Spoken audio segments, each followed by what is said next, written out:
कल IIT JEE का result आया एंड नासिक डिस्ट्रिक्ट टॉपर अपने यहाँ का बच्चा है और तुम लोग गेस कर सकते हो कौन है। किसी को पता है? कोई तो बोलो। सुमित बेरा 366 रैंक, और उसने जेई मेन का जो अटेम्प्ट था, जनवरी अटेम्प्ट, उसमें भी नासिक टॉप रहा। जो दूसरा सितंबर अटेम्प्ट था उसमें भी नासिक में टॉपर रहा, और इस बार जेई एडवांस में तो इनफैक्ट और बेटर कर लिया, ऑल इंडिया रैंक 366। उसके मार्क्स कितने थे वो बता देता हूँ। 396 मार्क्स में उसके 245 मार्क्स थे।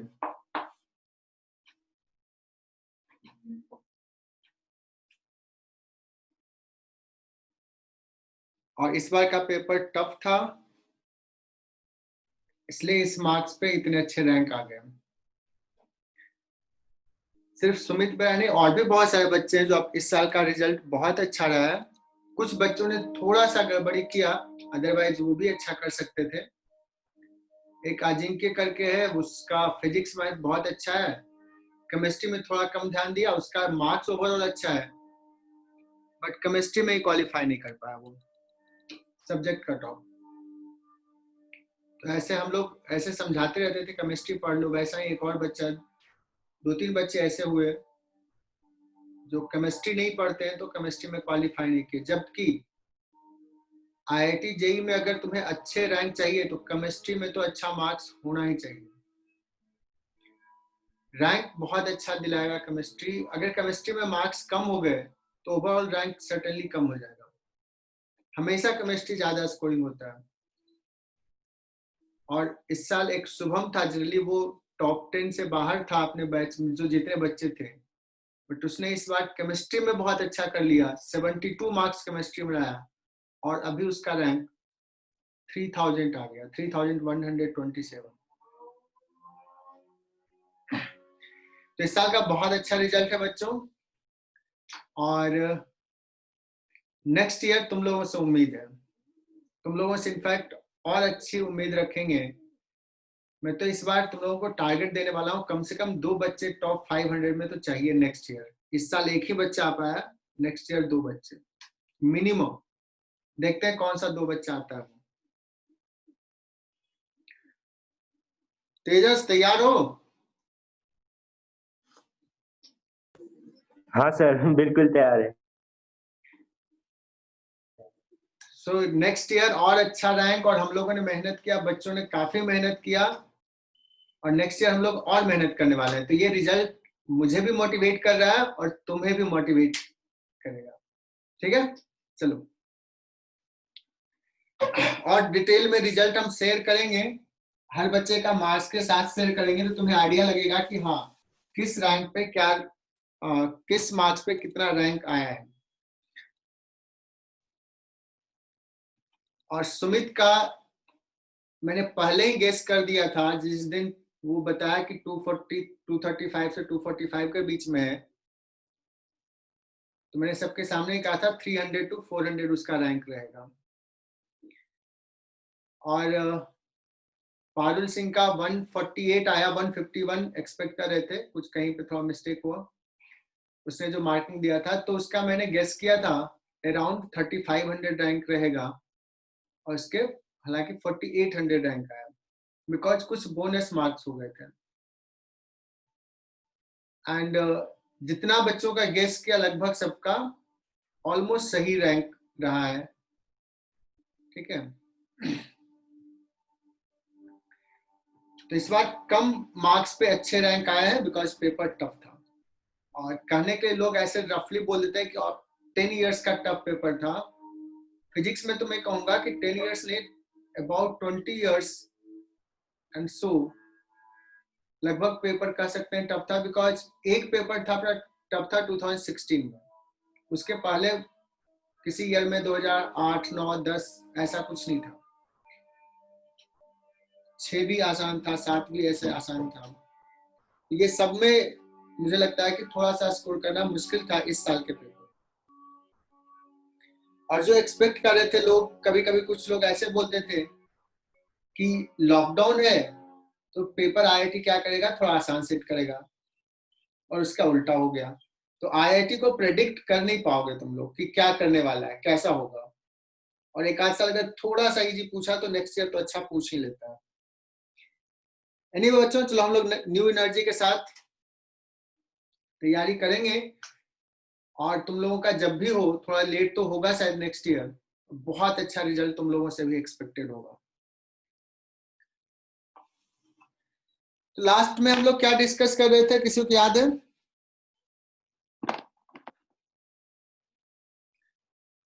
Magnetic field due to current में शायद रिंग का निकाला था हम लोगों ने, है ना? हाँ सर। चलो, रिंग के कारण मैग्नेटिक फील्ड उसके एक्सिस पे निकाला था, और शायद मैंने उसको इलेक्ट्रिक डायपोल और मैग्नेटिक डायपोल से कंपेयर भी किया था। ठीक है, एंड देन थोड़ा सा आगे बढ़ते हैं, डिस्कस करते हैं मैग्नेटिक फोर्स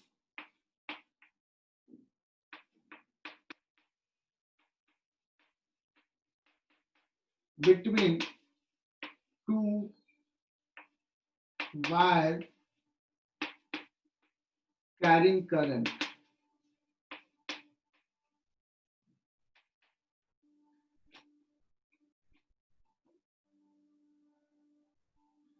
दो वायर कैरी कर रहा सम करंट, तो एक दूसरे पे एक मैग्नेटिक फोर्स लगाएगा। क्यों लगाएगा मैग्नेटिक फोर्स, कितना लगाएगा, वी विल डिस्कस दिस। तो पहले डिस्कस करते हैं कि दो वायर जो है पैरेलल वायर है, and current is flowing in same direction. तो एक रफ आइडिया में पूछता हूं, अगर सेम डायरेक्शन में करंट फ्लो कर रहा है तो ये दोनों के बीच में कैसा फोर्स लगेगा? जस्ट रैंडम गेस, मतलब तुरंत अगर बोलना हो, अट्रैक्टिव या रिपल्सिव?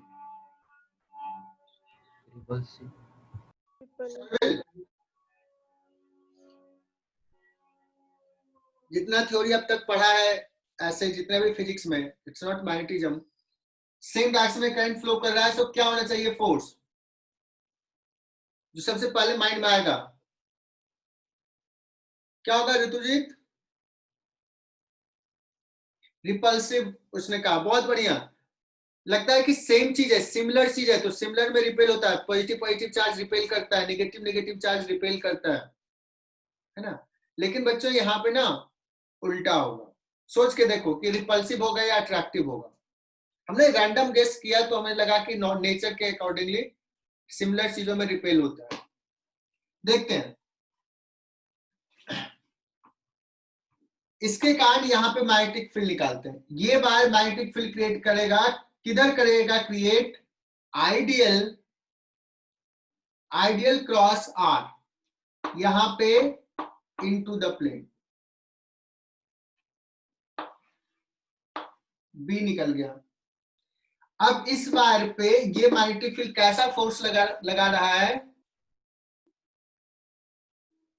तो फोर्स क्या होता है? F equal to I L cross B.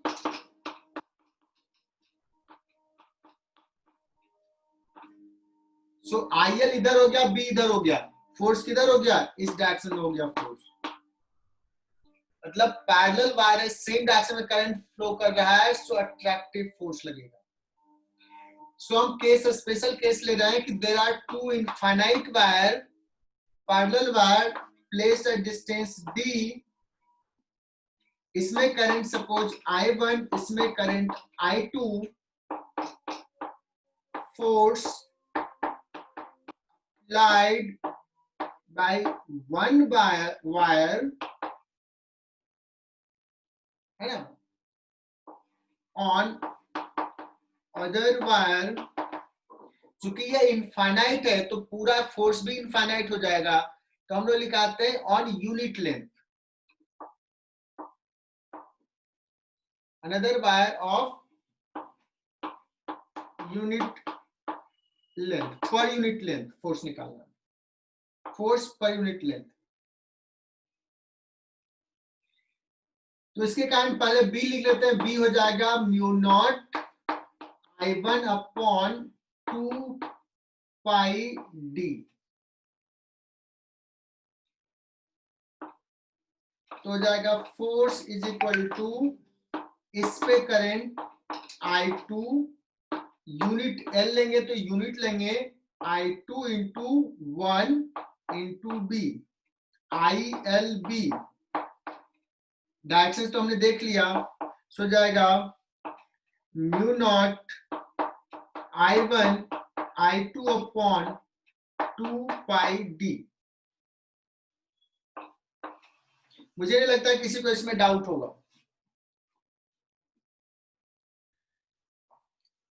सो हमने magnetic field due to one wire on other निकाल लिया, sorry magnetic force due to one wire on another निकाल लिया।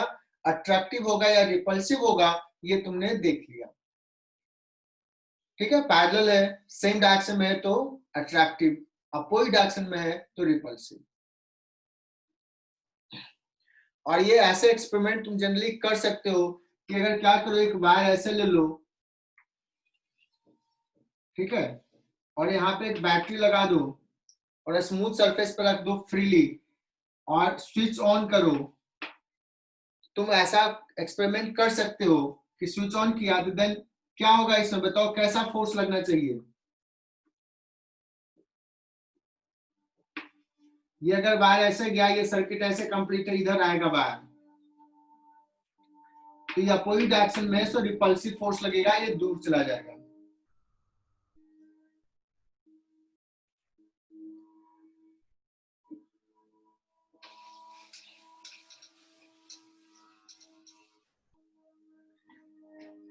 नेक्स्ट कॉन्सेप्ट इज, जो बहुत ही इंपॉर्टेंट है, जैसे हमने गॉस लॉ पढ़ा था ना, गॉस लॉ बहुत यूजफुल लगा होगा तुम्हें। और गॉस लॉ के बेसिस से, गॉस लॉ को अप्लाई करके हम सिमेट्रिकल सिचुएशन में इलेक्ट्रिक फील्ड निकाल लेते थे और बहुत इजीली इलेक्ट्रिक फील्ड निकालते थे और बहुत सारे केसेस डिस्कस किए थे।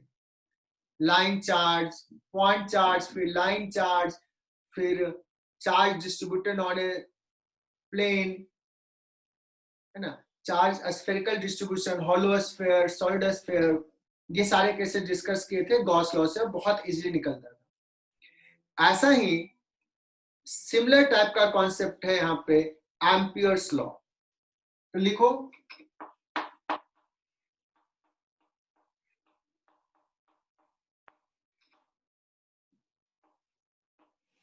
Ampere's law.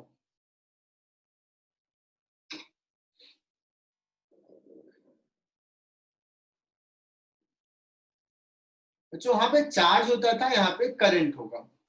तो मान लो किसी रीजन से बहुत सारे करंट कैरिंग वायर है, और अभी मैं बोर्ड पे ऐसे दिखा रहा हूं कि सपोज एक वायर है जो ऐसे करंट जा रहा है I1, एक और वायर है,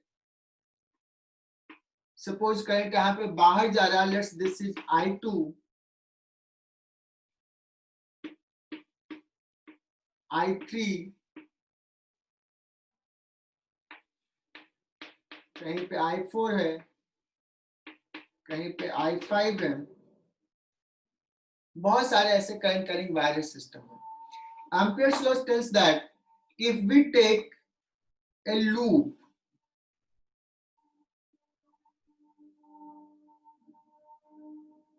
इसको बोलते हैं एम्पेरियल लूप,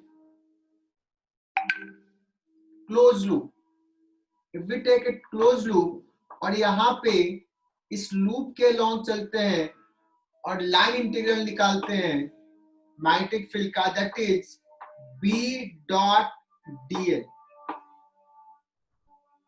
यहां से चले ऐसे निकालते हैं, यहाँ का B dl dot dl, B dot dl, B dot dl, इसको क्या बोलेंगे, लाइन इंटीग्रल, क्योंकि लेंथ के लॉन्ग जा रहा है। गॉस लॉ में क्या करते थे, लाइन इंटीग्रल था या surface integral, surface integral. Surface integral Ritujit ने बताया, बिकॉज वहां पे करते थे E डॉट ds, वहां पे लेते थे गॉसियन सरफेस, क्लोज सरफेस होता था। यहाँ पे क्या है, लूप है, close loop. If we take B dot dl, चूंकि क्लोज लूप ले रहे हैं, so we will put this sign. तो एम्पियर्स लॉ टेल्स दैट कि line integral of magnetic field through a closed loop, that is equal to mu naught into total current crossing the surface made by this loop. ये loop से एक surface बनेगा। कैसा surface, ये एक surface ऐसे सोचो कि ये वायर है, वायर का फ्रेम है, और इसको सोप सॉल्यूशंस में डिप कर दो और बाहर लाओ तो ये थिन फिल्म सोप फिल्म बन जाएगा। और उस सोप फिल्म को करंट कैरिंग एलिमेंट क्या कर रहा है, कोई कट कर रहा है, बाहर से, नीचे से बाहर आ रहा है, इधर सॉरी इधर जा रहा है, कोई बाहर आ रहा है, इस टाइप का है ना। यहाँ पे इनटू द प्लेन जा रहा है, यहाँ पे बाहर आ रहा है, इस टाइप का करंट एलिमेंट है। तो कितने करंट एलिमेंट्स उसको पियर्स कर रहे हैं, 1 2 3, ये नहीं कर रहा, ये बाहर है। तो ये हो जाएगा इसका सबका करंट का समेशन। लेकिन कहोगे सर इसमें समेशन ले तो क्या सबका एक ही साइन ले या डिफरेंट ले, किसी को नेगेटिव लेना पड़ेगा, किसी को पॉजिटिव लेना पड़ेगा। तो किसको पॉजिटिव ले, किसको नेगेटिव ले, कोई गेस कर सकता है? If we go in this way, B dot dl through this loop, जैसे वहां पे लिखते थे Q inside, total Q inside, यहाँ पे कहेंगे total current that is crossing this surface made by this loop.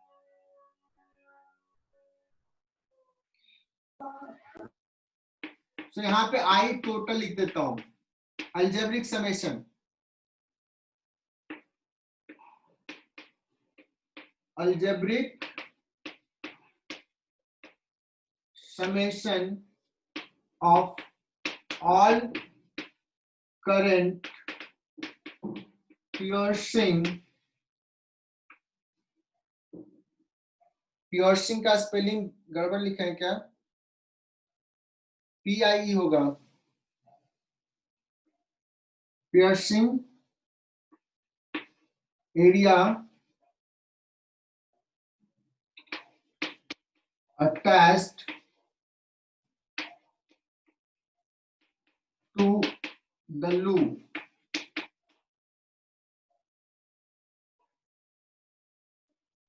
अब यहाँ पे समझना ये है कि किसको मैं पॉजिटिव लूं, किसको नेगेटिव लूं।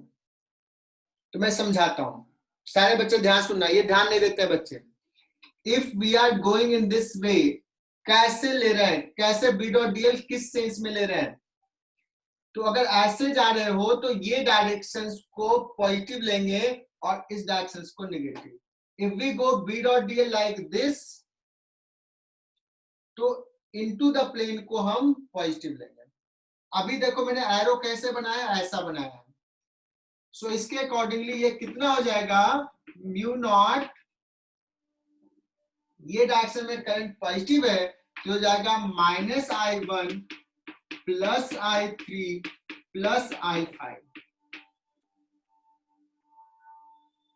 Sorry -I5।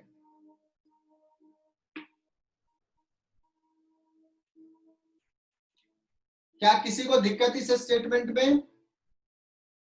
अब कुछ बच्चे शायद ये सोच सकते हैं कि यहाँ जो मैग्नेटिक फील्ड है बी, ये बी जो मैग्नेटिक फील्ड है ये नेट मैग्नेटिक फील्ड है। Magnetic field produced by the all current in the surrounding, so this B is net magnetic field.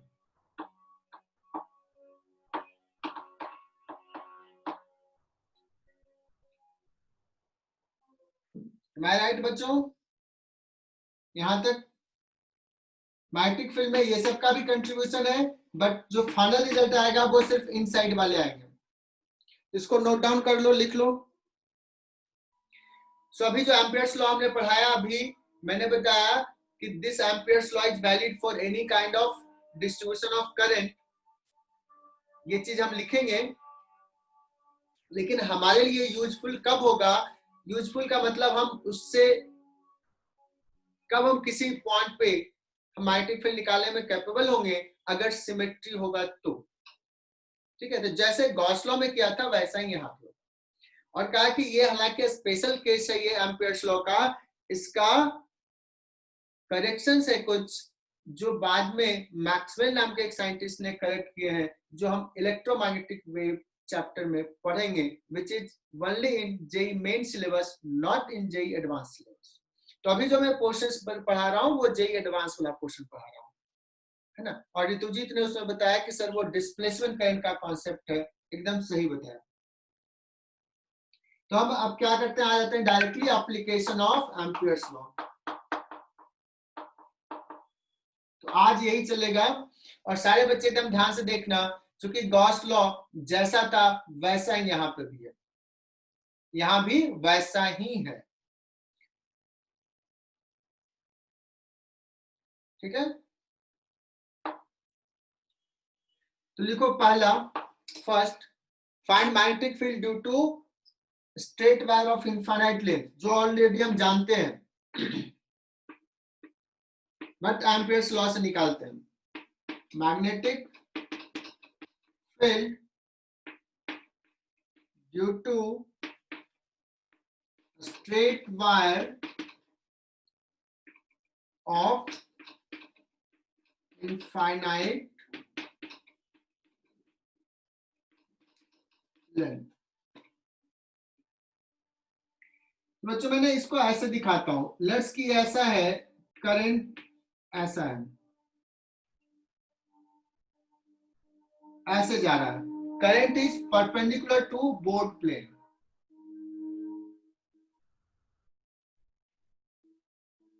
और यहां से वायर से किसी डिस्टेंस r पे मुझे मैग्नेटिक फील्ड क्या है ये निकालना है। सो एक सिमेट्रिकल लूप कंसीडर करो। कैसा सिमेट्रिकल लूप होगा? क्या स्क्वायर लेंगे तो वो होगा? नहीं। तो इसके लिए एक सिमेट्रिकल लूप अगर कंसीडर करें तो वो सर्किल होगा। तो किस वायर के लिए जैसा पॉइंट ये है वैसा ही पॉइंट ये होगा, वैसा ही पॉइंट ये, वैसा ही पॉइंट ये। तो from symmetry we will say that इसके कारण अगर यहाँ पे मैग्नेटिक फील्ड B है तो यहाँ भी B होगा, यहाँ भी B होगा, बिकॉज डिस्टेंस इज सेम। सो हमारा एम्पियर्स लूप कैसा हो गया? सर्कुलर शेप का, और उस सर्कल का एक्सिस के लॉन्ग करंट कैरिंग वायर है ना, सर्कल भी जिसका एक्सिस पे वायर है। देखो तुम यहाँ पे थोड़ा सा डायरेक्शन समझ सकते हो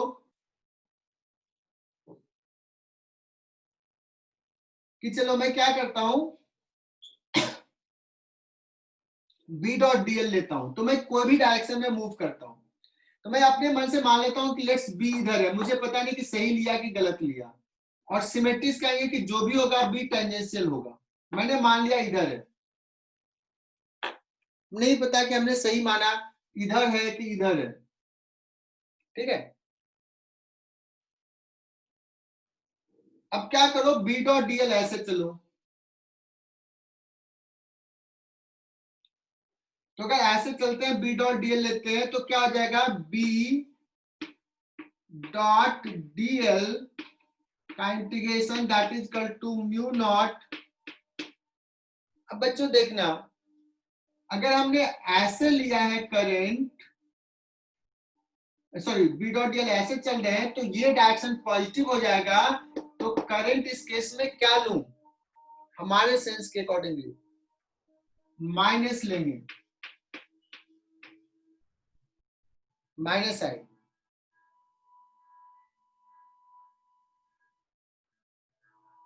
अब अगर हम बी डॉट डीएल लेते हैं यहां से, बी इंटू डीएल, दोनों के बीच में एंगल 0, डॉट हटा दिया, that is equal to mu naught minus I. क्योंकि बी कांस्टेंट है हर पॉइंट पे, so we can take B outside, और डीएल का integration minus mu naught I so B आज इंटू डीएल का इंटीग्रेशन हो जाएगा बच्चों 2 pi R minus mu naught I, और बी का वैल्यू यहां से आ गया minus mu naught I upon 2 pi R, है ना। लेकिन माइनस साइन किस लिए है, ये बता रहा है कि जो डायरेक्शन हमने माना वो गलत है, डायरेक्शन बी का कैसा होगा, एक्चुअली में ये जो माना है ये नहीं, इधर होगा बी का डायरेक्शन, दिस इज करेक्ट। हमें नहीं पता था, हमने ऐसे लिख लिया। सर ये एक और बात बताओ ना, हमारा डायरेक्शन सही होता, निगेटिव आया मतलब हमारा डायरेक्शन गलत। बताओ मनस्वी को दिक्कत, सारे बच्चे लिख लिए होंगे तो मैं एक बार और एक्सप्लेन कर देता हूं, क्योंकि अभी तो नेटवर्क सही है, सबको सुनाई तो दे रहा होगा। मैंने अभी कहा बी डॉट डीएल मैंने ऐसे घुमा, ऐसे घुमा। अगर ऐसे घूम रहे हैं इस सेंस में, देखो एरो बनाया है, तो ये डायरेक्शन पॉजिटिव हुआ, बट करंट हमने किधर दिखाया है, इनटू द प्लेन, इसलिए यहां पे हम माइनस साइन दिए। अगर यहाँ पे डॉट देता और ऐसे ही चलता तो यहाँ प्लस आई लिखता, और हमने मान लिया कि बी इधर है, तो बी इधर मान लिया, तो बी और डीएल दोनों के बीच में एंगल 0 लेंगे, और यहां से आ गया, लेकिन बी आया निगेटिव में, देखो निगेटिव में आ रहा है, तो निगेटिव में आया तो हमने निगेटिव साइन हटा दिया और कह दिया कि हमने जो डायरेक्शन माना है वो गलत है, डायरेक्शन ये वाला सही होगा। अब बताओ अभी भी दिक्कत, थोड़ा सा आइडिया मैग्नेटिक फील्ड लाइंस का देख लेते हैं। इलेक्ट्रिक फील्ड लाइंस ऐसा ही है, हमने कहा था कि किसी पॉइंट पे देखो मैग्नीट्यूड रिप्रेजेंट करता है क्या, वेक्टर जब ड्रॉ कर रहे थे तो उसका लेंथ, और एरो उस पे डायरेक्शन, बट हर पॉइंट पे ड्रॉ करते थे तो वो सारे वेक्टर्स मिल जाते थे और लाइन बन जाता था। तो इट सीम्स लाइक दैट कि मैग्नीट्यूड का इंफॉर्मेशन लॉस हो गया, बट एक्चुअली लॉस नहीं हुआ था। क्या कहते कि कितना field lines per unit cross section area है, उसके अकॉर्डिंगली वो बताता है कि मैग्नीट्यूड वहां पे इलेक्ट्रिक फील्ड का क्या है। तो सिमिलर कॉन्सेप्ट यहां भी होगा बच्चों, if we draw the field lines due to this wire, इस वायर के कारण, तो अभी हमने कहा कि डायरेक्शन देखो ऐसा है, और ऐसे भी देख लो आइडियल, आइडियल क्रॉस आर जो पहले समझाया था, तो हर पॉइंट पे I dl cross r, I dl cross r देखो ऐसा होगा, तो ये फील्ड लाइंस ऐसा बन जाएगा सर्कल। तो ये तो इस पॉइंट पे ड्रॉ किया, इस पॉइंट पे ड्रॉ किया, अगर इस पॉइंट पे ड्रॉ करेंगे तो यहां भी सर्कल होगा, है ना, और ऐसे सर्कल होगा। लेकिन जैसे जैसे दूर जाते जाएंगे, जैसे से दूर जाते जाएंगे, कैन यू से दैट कि ये लाइंस बिटवीन, गैप जो होगा लाइन का, वो क्या दिखाएंगे, थोड़ा बढ़ते जाएगा, गैप विल कीप ऑन, इधर जो होगा वो पास पास होगा, मैं पूरा नहीं ड्रॉ कर रहा हूं, और पास पास, यहाँ पे पास पास होगा, जैसे से दूर जाएंगे ये गैप बढ़ते जाएगा। एम आई राइट बच्चों? और देखो करंट के डायरेक्शन में थंब ले लो और ये ऐसे कर्ल कर लो, तो ये बताएगा मैग्नेटिक फील्ड लाइंस का सेंस। एरो सही सही से पुट करना। सो मैग्नेटिक फील्ड लाइंस हमेशा फील्ड लाइंस जो बनाएगा वो क्लोज्ड लूप बनाएगा। Magnetic field will be always in a closed loop, unlike electric field, और स्पेसिफाई करके बोलते हैं unlike electrostatic electric field, because एक दूसरे टाइप का इलेक्ट्रिक फील्ड हमें पढ़ना है ईएमआई में, वहां पे डिस्कस करेंगे।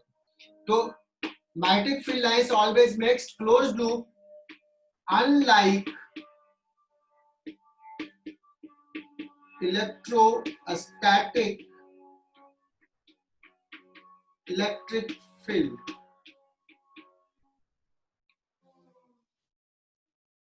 मुझे नहीं लगता है कि किसी को यह दिक्कत होगा कि ये क्या लिखे हैं।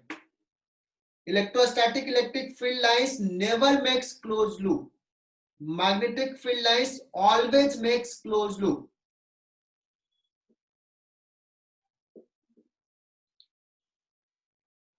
आदित्य वाबरे, आया समझ में ये?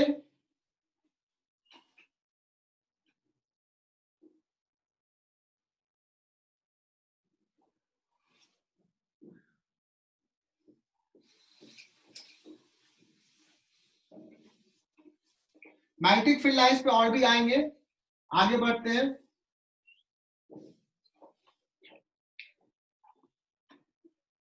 नेक्स्ट वी विल डिस्कस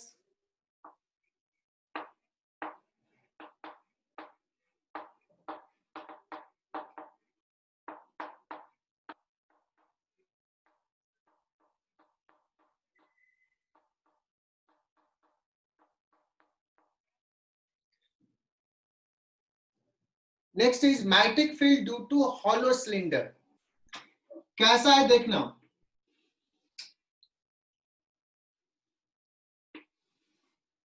ऐसे करंट जा रहा है बच्चों, ये दो वायर नहीं है, ये पूरा सरफेस पे करंट डिस्ट्रीब्यूटेड है, सरफेस के अलोंग मूव करंट जा रहा है। जैसे अगर डिस्कस करें इसका क्रॉस सेक्शनल व्यू, तो क्रॉस सेक्शनल व्यू ऐसा होगा।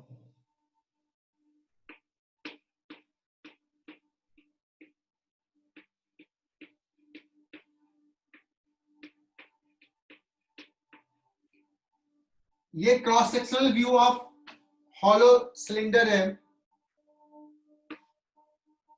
सो current is flowing in this वे।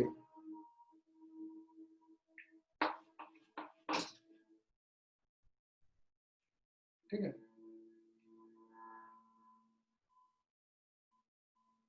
सो मैंने अभी ऐसे ड्रॉ कर लिया। और यहां से देखो दो केस हो सकता है बच्चों, इसको भी देख सकते हैं। ये पॉइंट P है, ये O, inside point and outside point.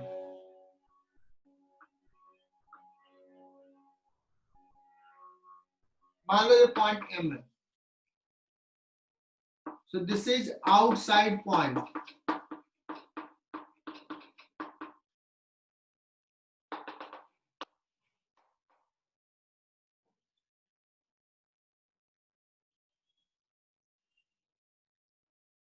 यहां भी कह सकते हैं कि यहां भी सिमेट्री है।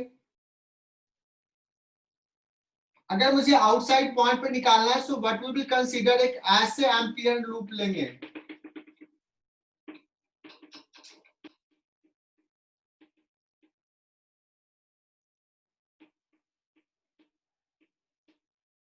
Consider an Amperian loop of radius r। Outside point के लिए r is greater than capital R होगा। और ये तुम लोग खुद से कर सकते हो, don't depends on me, because तुम इलेक्ट्रोस्टैट्स में पढ़ चुके हो। ये सारी चीजें सब रिलेटेड है, एक ही जैसा है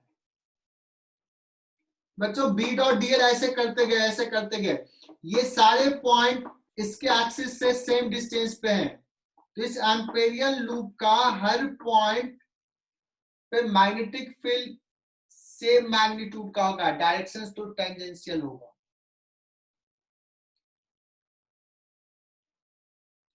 सो लेट्स, मैं अभी ऐसे मूव करता हूं, ऐसे मूव करता हूं लूप पे, ऐसे।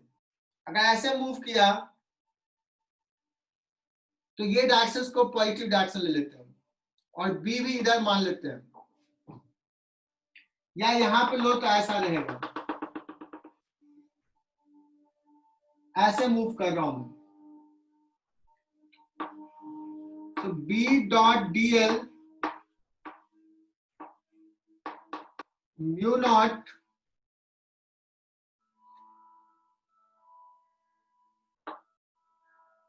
और यहां करंट यूनिफॉर्मली डिस्ट्रीब्यूटेड है बच्चों। ये यूनिफॉर्म डिस्ट्रीब्यूशन है, तभी ये होगा। Mu naught I. अगर इसमें करंट नॉन यूनिफॉर्म डिस्ट्रीब्यूशन है तो B dot D L equal to mu naught I, ये तो वैलिड रहेगा। लेकिन बी इंटू डी एल जब लिखेंगे,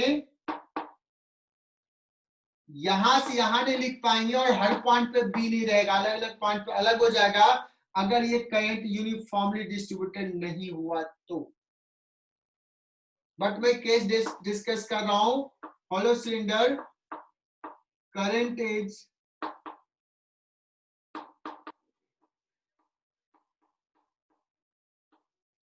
यूनिफॉर्मली डिस्ट्रीब्यूटेड।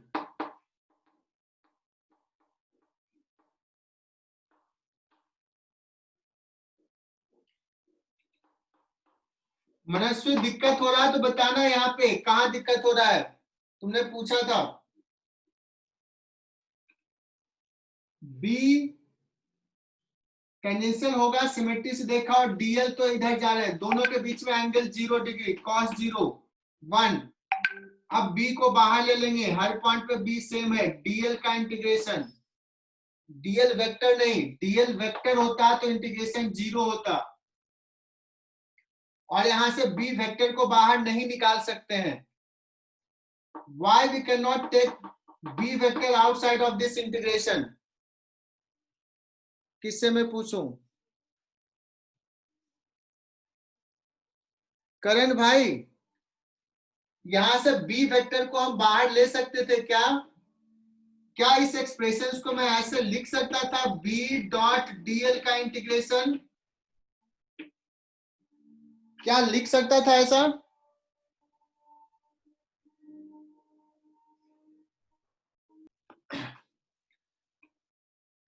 तो आई थिंक सबको पता चल गया होगा, जो भी मैंने लिख रहा था, बी वेक्टर को बाहर नहीं लेंगे बिकॉज बी वेक्टर हर पॉइंट पे सेम नहीं है। और धनंजय ने बहुत अच्छे से लिख के भेजा, सर मैग्नीट्यूड सेम है बट डायरेक्शन नहीं, तो बी वेक्टर नहीं सेम था, इसलिए बी को बाहर नहीं ले सकते हैं। जब डॉट प्रोडक्ट करके लिख लिया, बी मैग्नीट्यूड में जब लिखा था नीचे, है ना। मनस्वी क्लियर हुआ था क्या? बी को बाहर ले सकते हैं। अब यहाँ का बी और यहाँ का dl, B into dl into cos 0, अब हम बी को बाहर ले सकते हैं बिकॉज अब बी कांस्टेंट है, और डीएल वेक्टर का इंटीग्रेशन नहीं, डीएल मैग्नीट्यूड का इंटीग्रेशन। तो मैग्नीट्यूड का इंटीग्रेशन क्या आ जाता है, B into 2 pi r, this is equal to mu naught I. So B is equal to mu naught I upon 2 pi r. ये किसके लिए है बच्चों? When r is greater than capital R।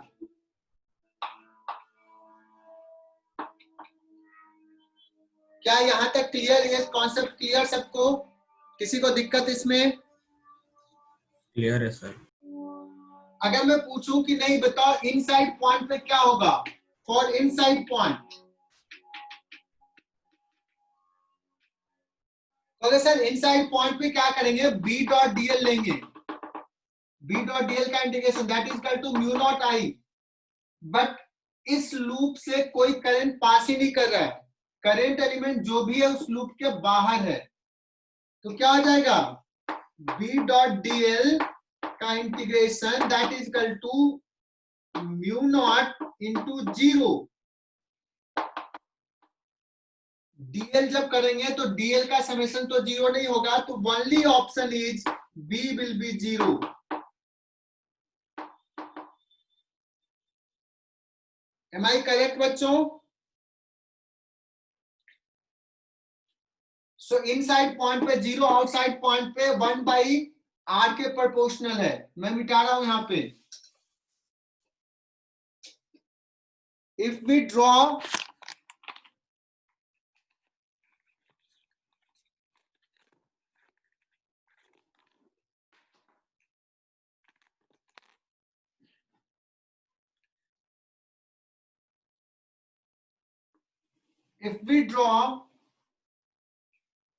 magnetic field versus distance from the axis, graph ऐसे ड्रॉ किए थे, तो कैसा ग्राफ होगा?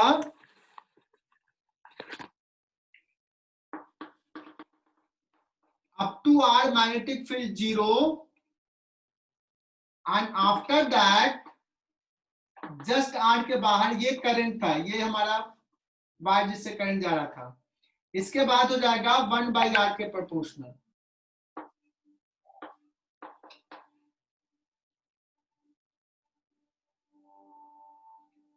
और मैं ऐसे दिखा देता हूं कि ये हमारा करंट था वायर में, डॉट डॉट डॉट,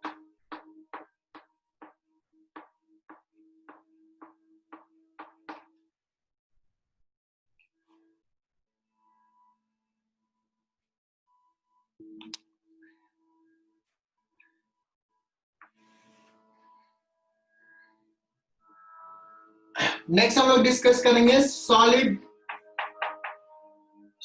सिलेंडर।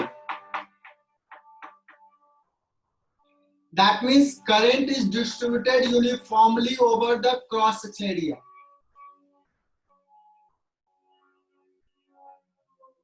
अब तुम लोग खुद से कर सकते हो, अगर ये करंट यूनिफॉर्मली डिस्ट्रीब्यूटेड है, इस पूरे से टोटल करंट इज आई, तो फिर से दो केस हो जाएगा। केस 1 फॉर आउटसाइड पॉइंट, और मैं इसको नहीं सॉल्व कर रहा हूं, मुझे पता है कि तुम लोग निकालोगे, mu naught I upon 2πr हो जाएगा। Similar concept, but what about inside point? R distance पर अगर इनसाइड की बात करें तो यहां पे बी क्या होगा? तो मेरा भी टारगेट है इनसाइड पॉइंट।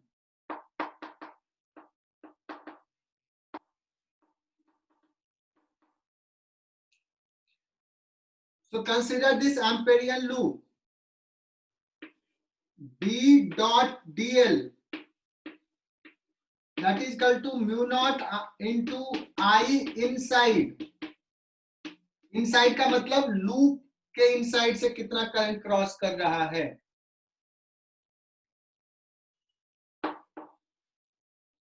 इधर तो वही रहेगा बच्चों, सेम ही कॉन्सेप्ट, b इंटू dl का इंटीग्रेशन हो जाएगा 2π into small r mu naught, इसके थ्रू कितना करंट है? टोटल करंट आई है, सो यूनिफॉर्मली डिस्ट्रीब्यूटेड है, सो आई यूनिट है, आर रेडियस में आई करंट है, तो यूनिट क्रॉस सेक्शन से इतना करंट, और ये जो हम क्रॉस सेक्शन ले रहे हैं वो है pi into small R square. So तुम लोग ब्रिलियंट बच्चे हो, ये आई इनसाइड ऐसे लिखा, बताओ समझ में आया कि नहीं? किससे मैं पूछूं? रिया कनेक्टेड है, रिया पालवे, क्या ये समझ में आया रिया? अगर तुम सामने बैठी हो तो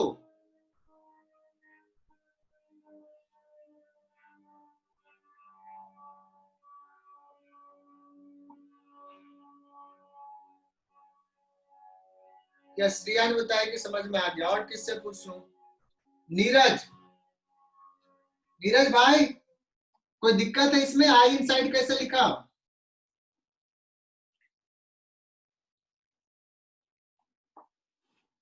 ये मैं इसलिए भी चेक करता हूँ कि बच्चे बैठ करके टीवी देखने तो नहीं चले गए ऑन करके। आर कैंसिल, एक आर यहां कैंसिल, पाई कैंसिल, सो क्या हो जाएगा? B इज इक्वल टू आ गया तुम्हारा म्यू नॉट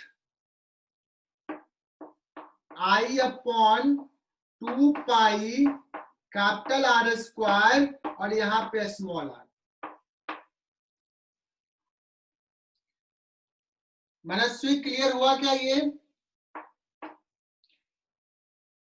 जैसे जैसे डिस्टेंस बढ़ेंगे मैग्नेटिक फील्ड बढ़ेगा, प्रोपोर्शनल टू आर है। तो सॉलिड स्फीयर हाँ बताओ मनस्वी। क्लियर है। सॉलिड स्फीयर के केस में अगर हम ड्रॉ करें मैग्नेटिक फील्ड वर्सेस पोजीशन, तो कैसा होगा? प्रोपोर्शनल टू आर है, ऐसे जाएगा up to r and then magnetic field will decrease like this. B is proportional to 1 by R.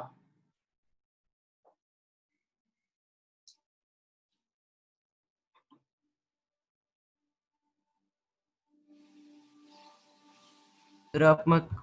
अच्छा ठीक, चलो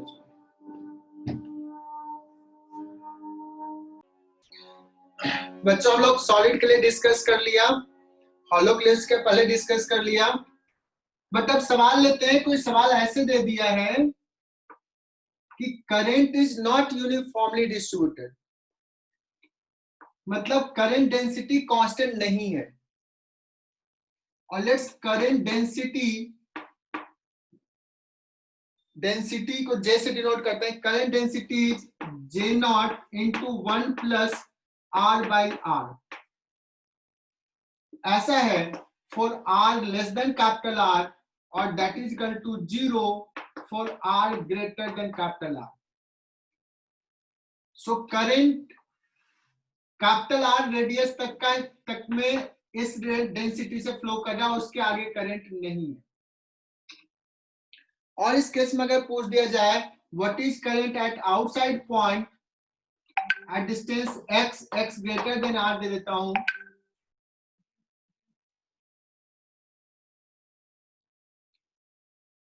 या r ही ले लेता हूं x के जगह पे। और r ग्रेटर देन r के लिए what will be the current, तुम लोग निकालो। v का हो गया। और फिर इनसाइड पॉइंट के लिए क्या होगा? You have 2 minutes time, 3 minutes time to solve this to.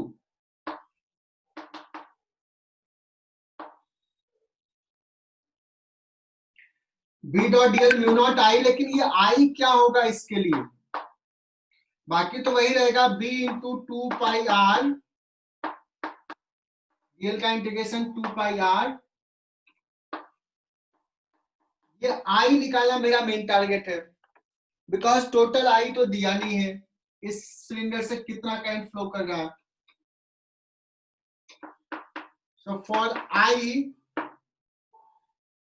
क्या करते हैं, यहां से एक ऐसा हॉलो सिलेंडर कंसीडर करते हैं, रिंग आर रेडियस का, डी आर थिकनेस का, है ना।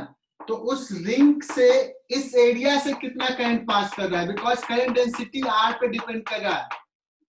और ये सब बहुत बेसिक बच्चों, ये सब 12th में खुद से आ जाना चाहिए। नहीं आ रहा मतलब लैग कर रहे हो, ये आ रहा मतलब तुम अच्छा करोगे। D I is equal to, खुद से लिखो, what is the area, 2 pi r into D r, और यहां पे डेंसिटी है जे। सो टोटल करंट निकालना है, so we will integrate from, for total current R varies from 0 to capital R. So 2 pi J के जगह पे लिख लेंगे J naught 1 plus R by capital R into ये वाला आर और ये D are.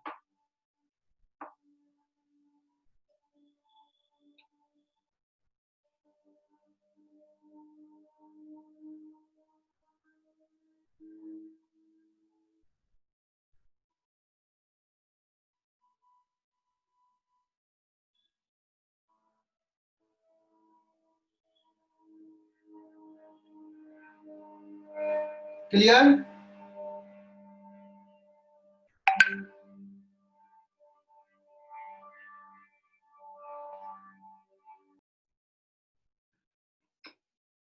That is equal to 2 pi j naught, इसको इंटीग्रेट कर लो, आर स्क्वायर बाई 2, यहाँ पे आर क्यू बाई 3,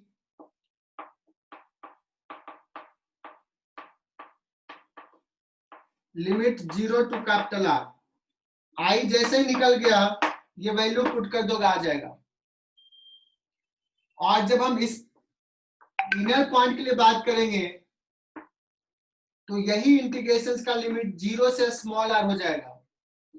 यहाँ पे 2 पाई आर रहेगा और यहाँ पे इंटीग्रेशन में 0 से small r and you can find that. तो सॉल्व खुद करो और मुझे फोटो भेज सकते हो अगर कंफर्म नहीं हो नोटबुक में तो कि सही किया कि नहीं। तो आज का क्लास यहीं पे फिनिश कर रहे हैं।